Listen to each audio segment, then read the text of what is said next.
नमस्कार, मैं हूं कुंदन जुबैर। आप देख रहे हैं यूपी मांगे उत्तर। पुलिस बिना धर्म और जाति देखे काम करती है, लेकिन सियासत में इसका एकदम उल्टा है।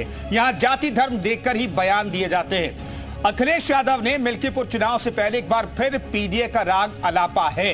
अखिलेश यादव ने इस बार अयोध्या में तैनात पुलिस अधिकारियों की जाति पर ही सवाल खड़े कर दिए हैं। सपा मुखिया का कहना है कि सरकार ने अयोध्या में पुलिस अधिकारियों की नियुक्ति में पीडीए वर्ग के अधिकारियों की अनदेखी की है। सपा मुखिया का कहना है कि सरकार अधिकारियों के सहारे चुनाव जीतना चाहती है, इसलिए पीडीए वर्ग के साथ पक्षपात किया गया है। सपा मुखिया के दावे पर सरकार के मंत्री हमलावर हैं। मंत्रियों का कहना है कि अखिलेश हार से हताश हैं, मिल्कीपुर में भी हार होनी है, लिहाजा अभी से पुलिस अधिकारियों पर सवाल उठा रहे हैं। तो आज इसी मुद्दे पर चर्चा करेंगे, लेकिन सबसे पहले आपको एक रिपोर्ट दिखाते हैं।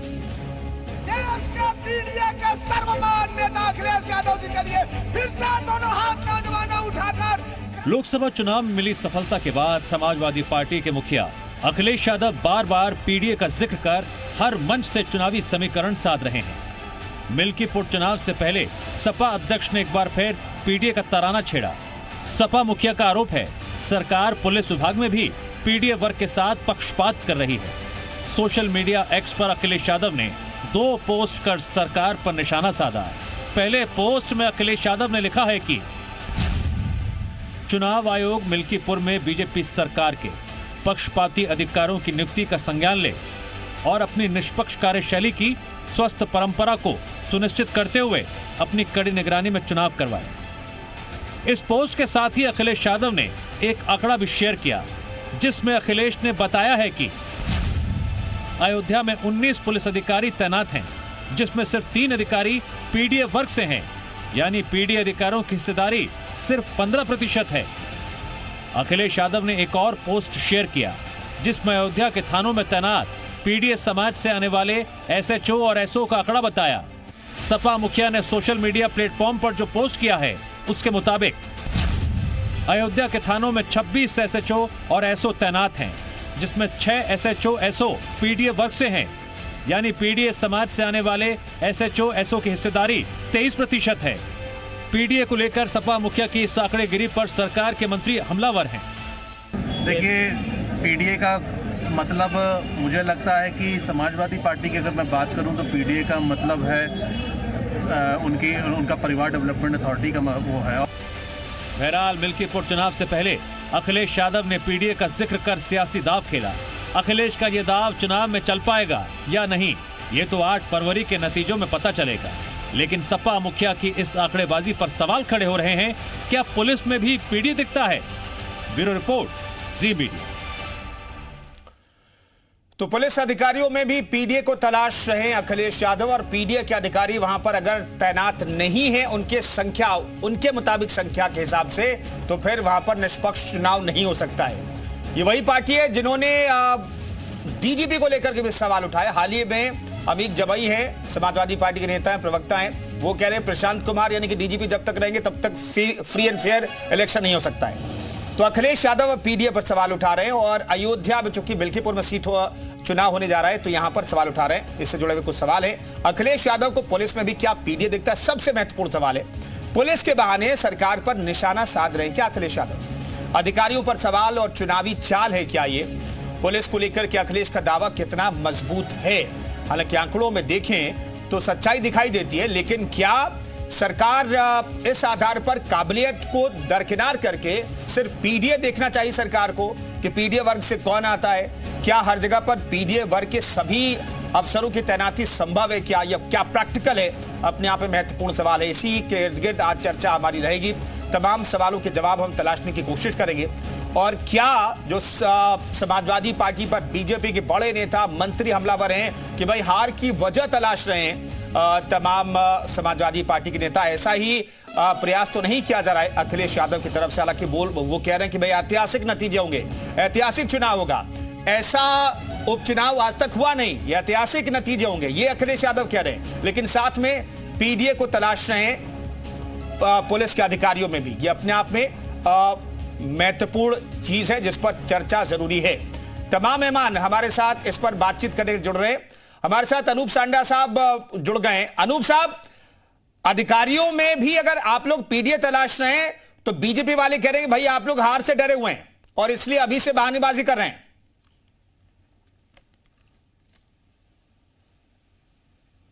अनूप जी, आवाज मिल रही है आपको? चलिए, अनूप जी तक ऐसा लग रहा है कि आवाज नहीं पहुंच पा रही है, उनसे हम बातचीत करने की कोशिश करेंगे।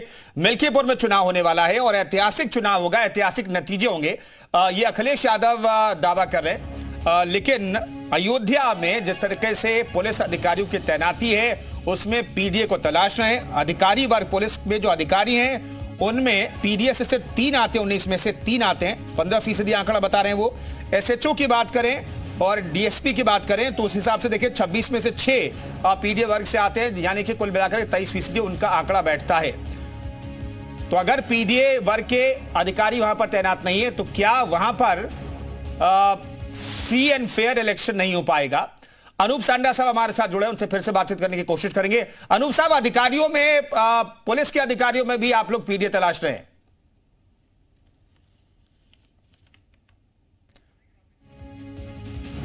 चलिए, हम अनूप सांडा से बातचीत करने की कोशिश करेंगे। फिलहाल ये हम आपको बता रहे हैं कि अयोध्या में एसएचओ और एसओ को लेकर के जो उन्होंने आंकड़ा दिया वो ये दिया है, टोटल 26 है, उनमें से सिर्फ 6 पीडीए वर्ग से आते हैं, यानी कि पिछड़ा, दलित और अल्पसंख्यक 23% आंकड़ा बैठता है। अयोध्या में एसएचओ को लेकर के आंकड़ा दिया है। और पुलिस के अधिकारियों की बात करें तो 19 में से 3 पीडीए वर्ग से आते हैं, ये अखिलेश ने आंकड़ा पेश किया है। हालांकि जब अयोध्या पुलिस की साइट पर आप जाइएगा तो यह आंकड़ा तो सही दिखाई देता है, इसमें कोई गड़बड़ी नहीं है, लेकिन उनकी जो मंशा है उस पर आप सवाल उठा सकते हैं। क्या जो सवर्ण वर्ग के हैं, अगर सवर्ण वर्ग के हैं वहां पर अधिकारी, तो वो पीडीए के लोगों को वोट नहीं डाले देंगे? क्या वो पक्षपाती कार्रवाई करेंगे?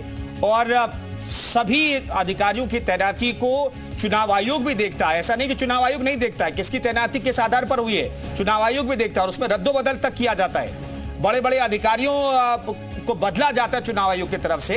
तो अखिलेश यादव इस पर सवाल उठा करके क्या मंशा जाहिर कर रहे हैं और क्या मैसेज देने की कोशिश कर रहे हैं? आपको याद होगा राहुल गांधी सचिवों को लेकर के सवाल उठा रहे थे, 90 में से सिर्फ 3 पिछड़ा वर्ग से आने की बात संसद में बजट को लेकर के जब चर्चा हो रही थी तब उन्होंने सवाल उठाया था। अमीक जमई साहब कुछ दिनों पहले, इसी महीने कुछ दिनों पहले 11 तारीख को कह रहे थे कि जब तक डीजीपी प्रशांत कुमार रहेंगे फ्री एंड फेयर इलेक्शन की उम्मीद हम नहीं कर सकते हैं। तो एक के बाद एक बहाने तलाशे जा रहे हैं। आपको याद होगा 9 सीटों पर जब उपचुनाव हुआ था तब बीएलओ को लेकर के समाजवादी पार्टी ने सवाल खड़े किए थे और खासतौर पर जो अल्पसंख्यक वर्ग के बीएलओ थे उनके नाम को हटाया जा रहा है, यह आरोप लगाया था। लेकिन राहुल गांधी ने कुछ वक्त पहले सचिवों की संख्या पर सवाल उठा दिए थे, केंद्रीय मंत्रालयों में जो सचिवों की तैनाती उस पर संख्या पर सवाल उठा दिए थे। उन्होंने क्या कुछ कहा था यह आपको सुना देते हैं, फिर चर्चा को आगे बढ़ाएंगे। सवाल पूछा, 90 सेक्रेटरी हैं, ये जो हिंदुस्तान की सरकार को चलाते हैं, जो बजट को चलाते हैं, इनमें से ओबीसी कितने हैं? नरेंद्र मोदी जी प्रधानमंत्री हैं, ओबीसी के लिए काम करते हैं? मैंने ये सवाल पूछा। मैं आपको जवाब देना चाहता हूं, हिंदुस्तान के सेक्रेटरीज 90 में से सिर्फ 3 ओबीसी से हैं। तो 90 में से 3 सेक्रेटरी ही केंद्रीय मंत्रालयों में तैनात हैं, इस पर राहुल गांधी सवाल उठा रहे हैं। और अब उसी नक्शे कदम पर अखिलेश यादव, चूंकि उत्तर प्रदेश के 2 लड़के हैं, और उसी नक्शे कदम पर अखिलेश यादव भी आगे बढ़ रहे हैं। अनूप सांडा से एक बार फिर से बातचीत करने की कोशिश करेंगे। अनूप साहब, आवाज मिल रही है क्या आपको? जी मिल रही। अनूप साहब, मैं जानना चाहता हूं अगर पुलिस के अधिकारी पीडीए वर्ग से नहीं है तो क्या वो पक्षपात करेंगे? क्या वो आपकी नहीं सुनेंगे? पीडीए वर्ग के लोगों को वोट नहीं डालने देंगे? चूंकि ये सुरक्षित सीट है और सुरक्षित सीट में जो उस वर्ग से लोग आते हैं उन्हें वोट नहीं देने देंगे क्या?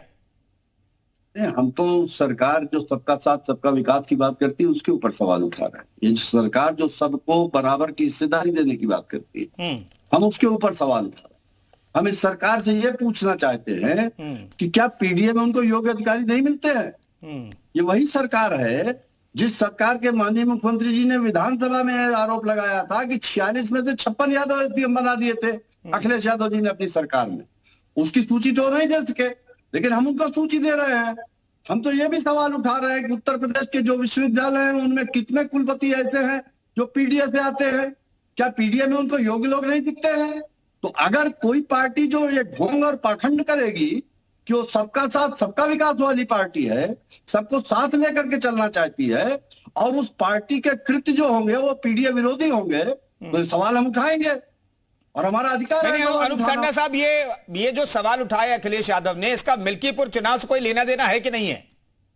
नहीं, चुनाव से लेना देना का सवाल ये है कि कोई भी अधिकारी हो, लेकिन उस अधिकारी की प्रतिबद्धता संविधान के प्रति होनी चाहिए। पिछले उपचुनाव में हम लोगों ने जो देखा, उस उपचुनाव में देखा कि बार बार चुनाव आयोग से शिकायत के बावजूद पुलिस को जो अधिकार नहीं था, उसने मतदाताओं के पहचान पत्र चेक करने का काम किया।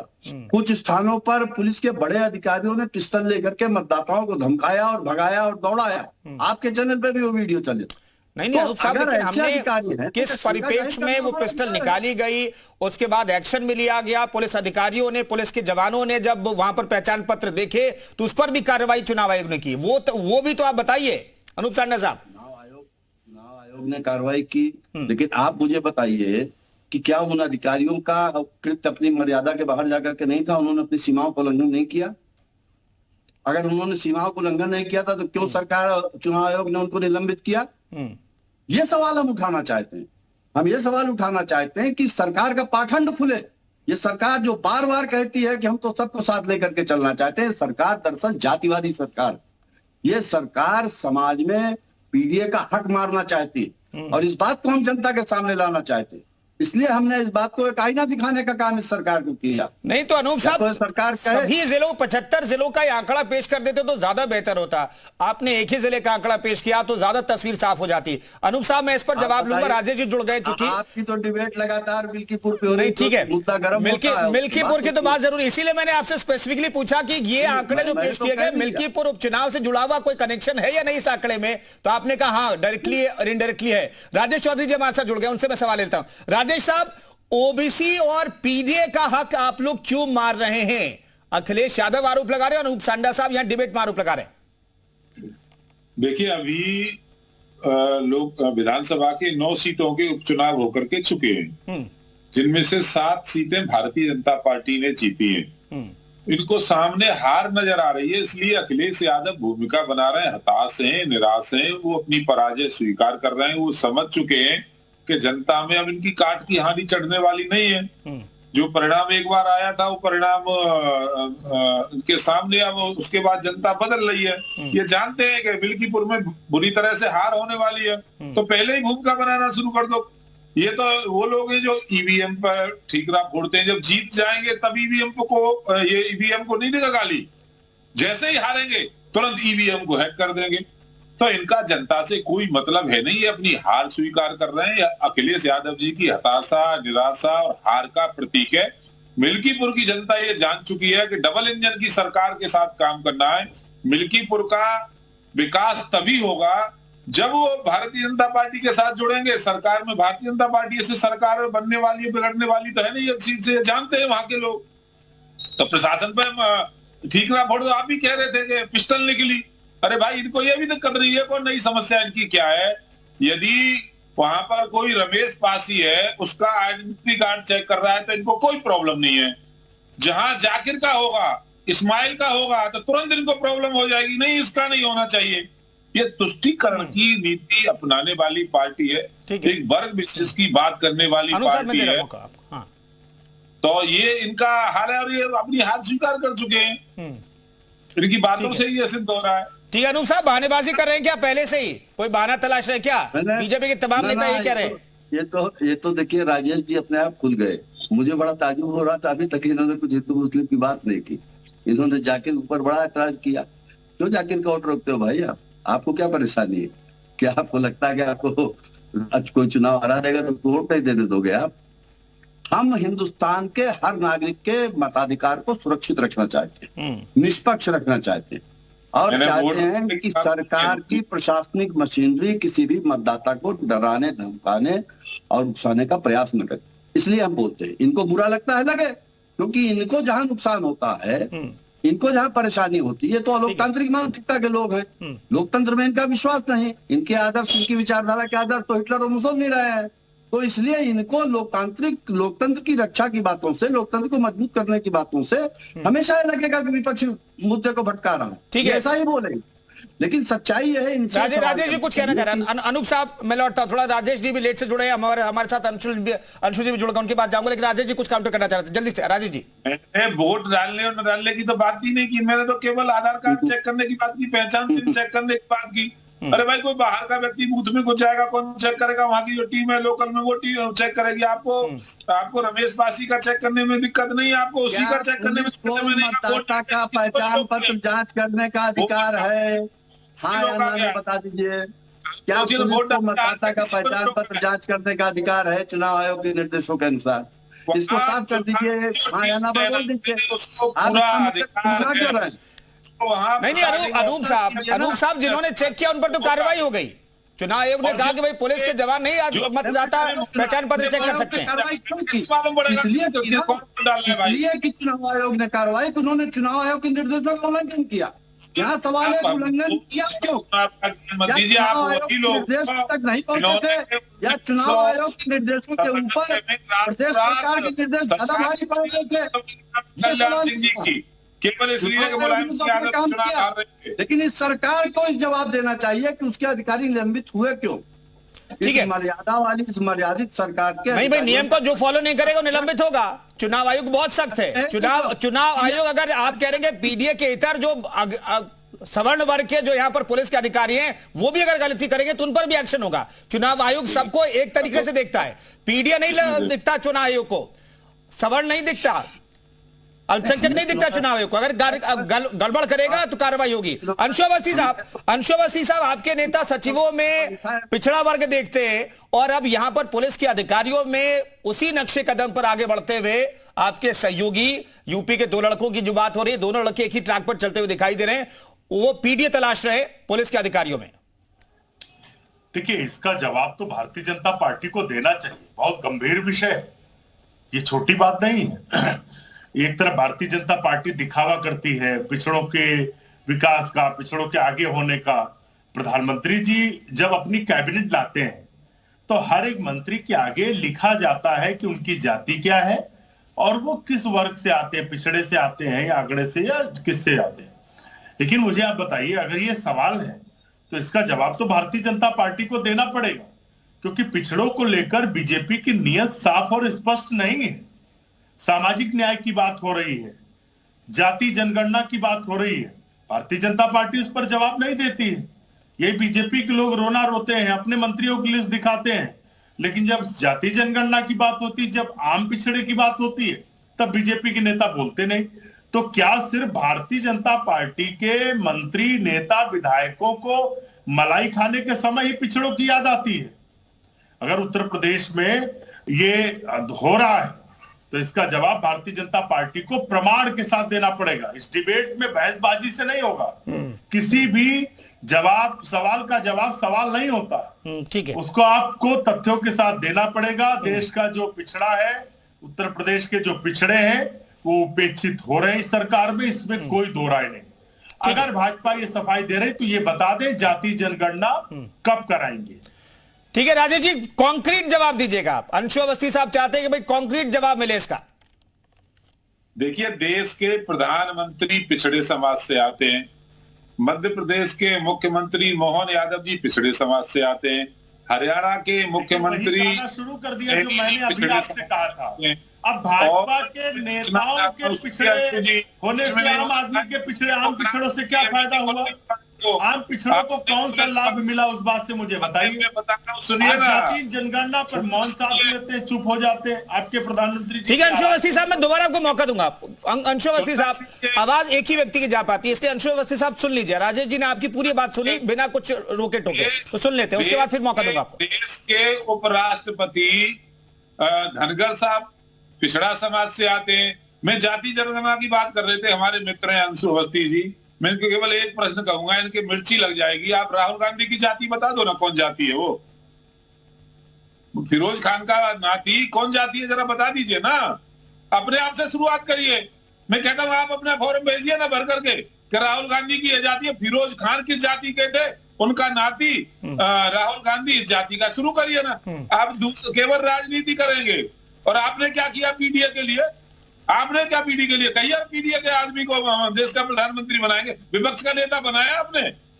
आप बनाते ना, राहुल गांधी की जगह किसी पीडीए के आदमी को बनाते तो समझ में आता बात। ठीक है, केवल पूरी राजनीति करनी। और मिल्कीपुर में ये कांग्रेस पार्टी की औकात नहीं है प्रत्याशी उतारने का। इनको एक आदमी नहीं मिला पूरे मिल्कीपुर में जिसका नॉमिनेशन पेपर भरवा सके। ये इनकी नहीं राजेश जी, उन्होंने 9 सीटों पर भी चुनाव नहीं लड़ा था, क्या वहां भी नहीं मिला था? ठीक है, अंशु जी जवाब देना चाहते हैं। अंशु जी ठीक है। राजेश जी अब सुनते हैं। अब आपने बहुत बड़ी बड़ी बातें कह दी अंशु अवस्थी जी के नेता के लिए और पीडीए को लेकर, तो उनका जवाब सुन लेते हैं। अंशु जी देखिए, मैंने पहले ही आपसे कहा था कि भाजपा के लोग अपने नेताओं को तो बताते हैं ये पिछड़ी से है, ये इससे है। मुझे आप बताइए, जाति जनगणना से देश के आम पिछड़े को फायदा होता है? जाति ये क्या सभी है? इस बात को मानते हैं, इस पैनल में बैठे लोग।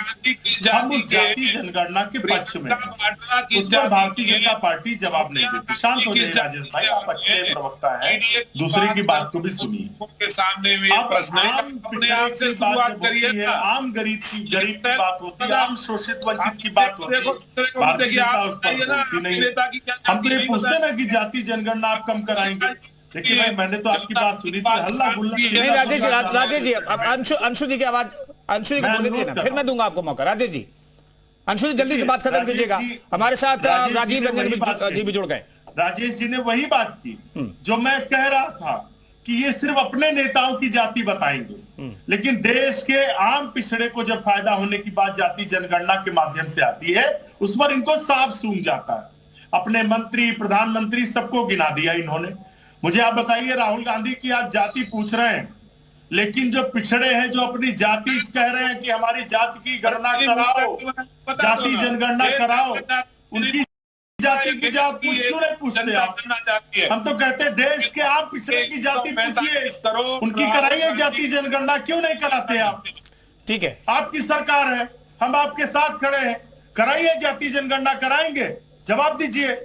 शुरुआत करो ना, अपनी जाति घोषित करें ना राहुल गांधी, वही तो कह रहा हूं मैं, शुरुआत करो अपने घर से। नहीं, आप जाति जनगणना की शुरुआत करो, आपको पता चल जाएगा कि राहुल गांधी की जाति क्या है, प्रियंका वाड्रा की जाति क्या है, बताइए आप अपने आप। हमने तो शुरुआत कर दी। हमेशा दिन रात। चलिए, बहस जो है जातीय जनगणना पर आकर के टिक जाती है। राजीव जी हमारे साथ जुड़ गए हैं, राजीव रंजन साहब जनगणना की बात करते हैं। ठीक है, मैं अंशु जी, राजेश जी, अनूप जी भी उंगली खड़ी कर रहे हैं, वो कुछ कहना चाह रहे हैं, लेकिन उससे पहले राजीव जी। ठीक है अंशु जी, सुन लेते हैं राजेश जी। राजीव रंजन साहब, अब पुलिस के अधिकारियों में भी जाति तलाशी जाने लगी है, पीडीए तलाशा जाने लगा है, क्या कहना चाहेंगे? क्या ये हार की बहानेबाजी है? क्या संदेश देने की कोशिश कर रहे हैं अखिलेश यादव?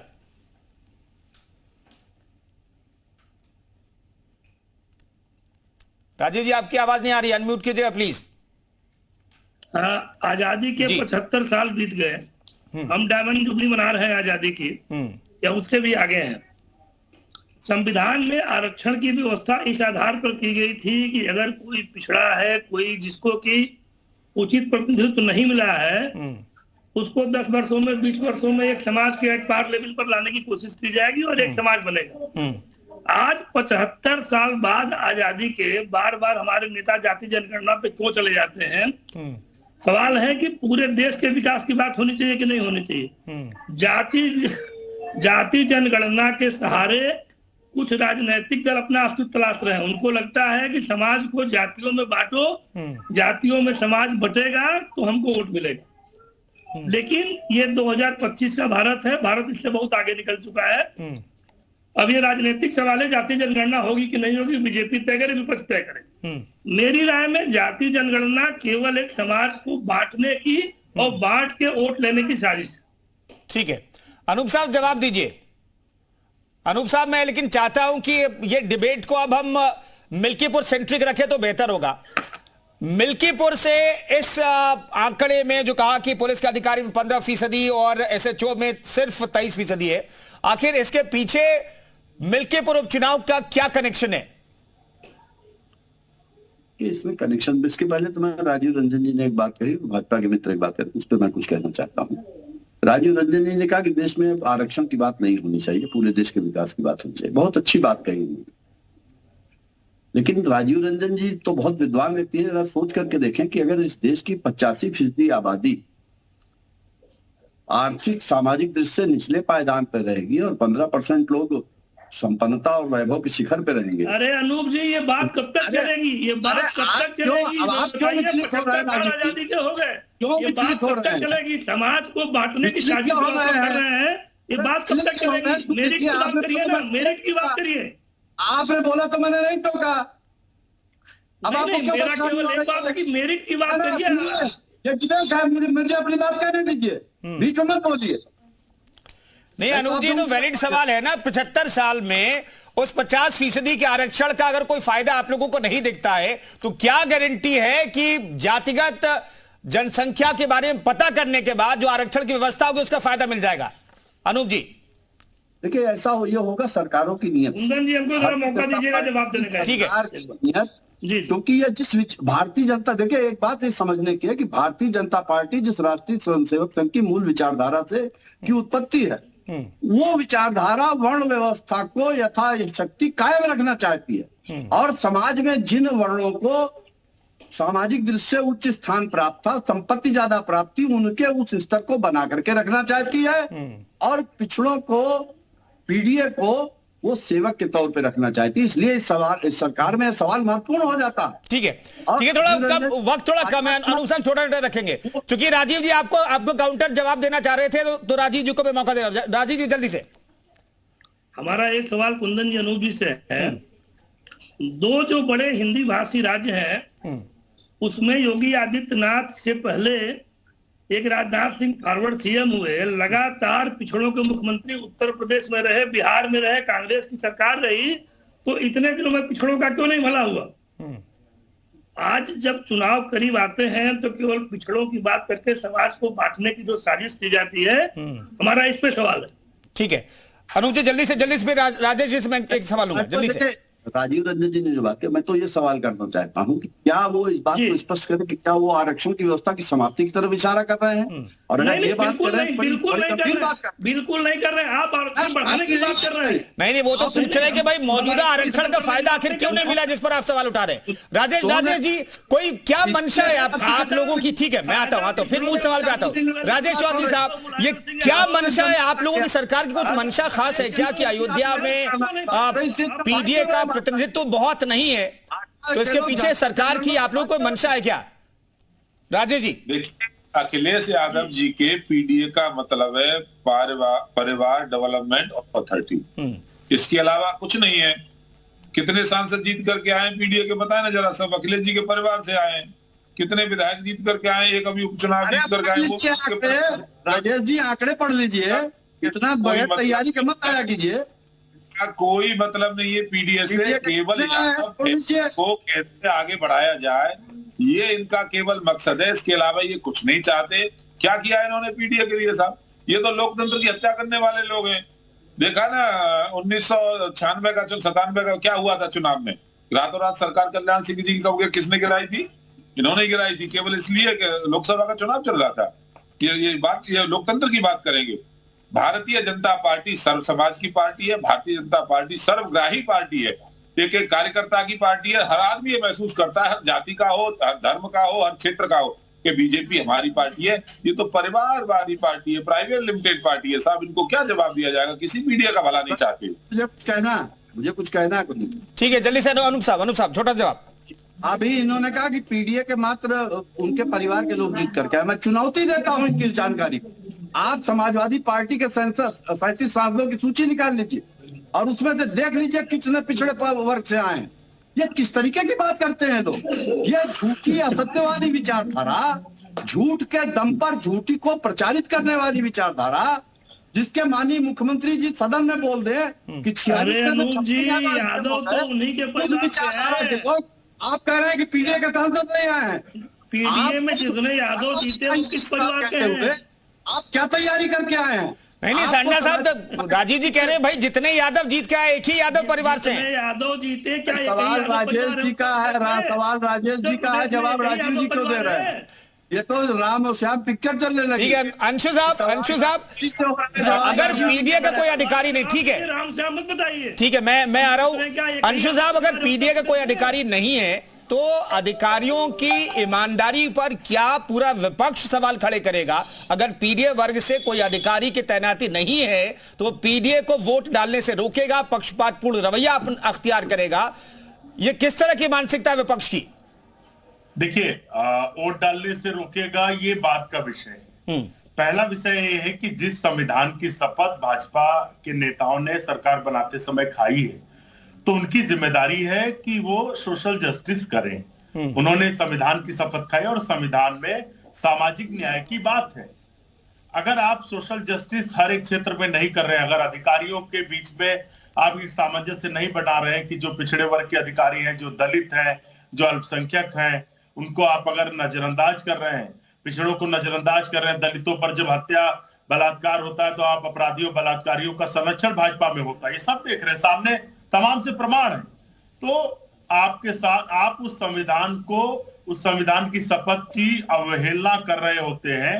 वोट तो उसके बाद वो तो उसका दुष्परिणाम कि वोट डालने नहीं दिया जाएगा, पिछड़े और दलित होंगे तो उनको थानों से भगा दिया जाएगा, जो काम 500 में होता है वो 2000 में करवाया जाएगा, भ्रष्टाचार जमकर होगा, गरीब आदमी को लूटा जाएगा। तो इसीलिए तो हर एक जाति वर्ग के लोगों का प्रतिनिधित्व चाहिए। भाजपा उस पर आखिर क्यों नहीं बोलती? अपने नेताओं के नाम गिना देने से आप सामाजिक न्याय कर देंगे? अरे देश के राजेश जी जो सामाजिक समानता की बात होती है, अधिकारियों में आप लोग तय नहीं कर पा रहे हैं क्या?